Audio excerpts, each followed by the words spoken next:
B2 ভাবি কি রান্তেছেন? গরুর মাংস ছাড়া তো আমরা ভাতই খাইতে পারি না, তাই একটু গরুর মাংস রান্না করতেছি। আমাকে বাকি টাকা না দিয়ে বিউটি ভাবি গরুর মাংস রান্না করে খাইতেছে।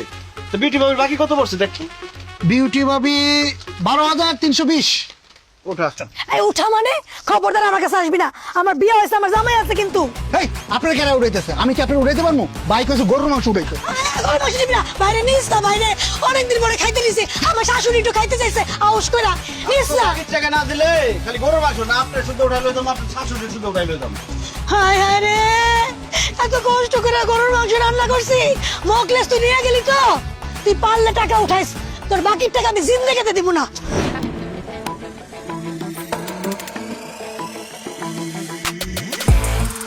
কিরে মুকলেস, জিনিসপত্র সবকিছু নাকি এলাকা ছেড়ে চলে যেতেছিস নাকি?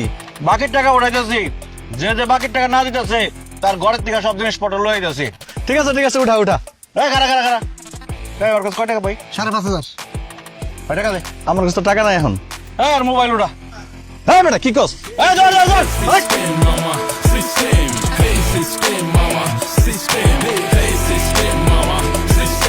এই কি ভাবছিস তুই? দৌড়ে পালা যাবি? তোর বাইক যেমন হাড়ি পাতিল যা আছে, যে জিনিসপত্র পাবো সব লয় আমো। চলে যাইব ভাই। গরুর মাংসের রান্নাটা মনে হয় ভালোই হয়েছে না? দেন আমরা কিছুদিন খাই। মানে চালা দেখ সামনে কারে পাওয়া যায়। খুব মজা হয়েছে ভাই। আরেকটা দেন ভাই, মজা আছে না? দেন। বিউটি ভাবি তো খুব ভালো লাগছে ভাই, রান্নাটা জটিল।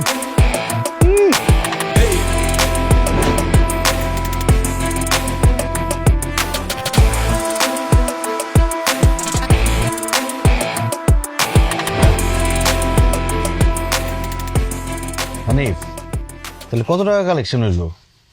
ভাই আপনার দোকান থেকে মানুষ মোট বাকি নিছে 3,70,000 টাকা, আর নগদ কালেকশন করছি আমি 9,012 টাকা।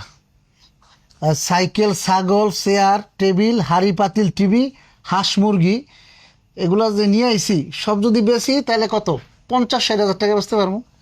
হায় হায়, এতগুলা টাকা যে তাইলে বাকি আছে, এই টাকাগুলো কেমনে উঠাইবা?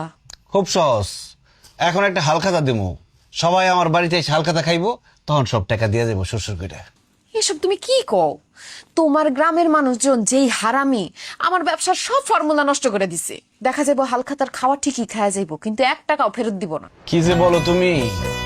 এই মুকলেসের হালখাতার দাওয়াত খাইতে আইসা টাকা না দিয়া কেউ যাইতে পারবো না। আমার হালখাতার মধ্যে থাকবে একটা বিশেষ আকর্ষণ, ওই আকর্ষণের মধ্যে এসে সবাই টাকা দিয়ে দেখবো। তাছাড়া হালখাতার মধ্যে থাকবো স্পেশাল কাচ্চি বিরিয়ানি আর মিষ্টি। জীবনেও দিব না। খামোখা তুমি বিরিয়ানি খাওয়ায় যেই টাকা কালেকশন করছে এই টাকা খোয়ায়ও না। পারভিন, তুমি তো বলছো ব্যবসা মানেই ঝুঁকি, এত ঝুঁকি যখন নিতে পারছি, হালখাতার ঝুঁকিটা নিতে দাও। আরে কইলাম তো, আমার হালখাতার দাওয়াত খাইতে আইসা কেউ টাকা না দিয়ে যাইতে পারবো না।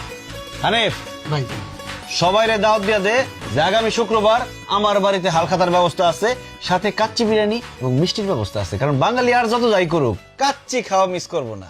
ঠিক আছে ভাই, যারা যারা বাকি খাইছে তাকে সবাইরে আমি হালখাতার দাওয়া দিয়ে দিতেছি, আপনি বাবর থেকে জানাই দিন। ঠিক আছে, যা তাহলে দে। তাহলে এই টাকাটা বাস করে রাখেন ভাই, আর এটা একটু গুছিয়ে রাখেন। হ্যাঁ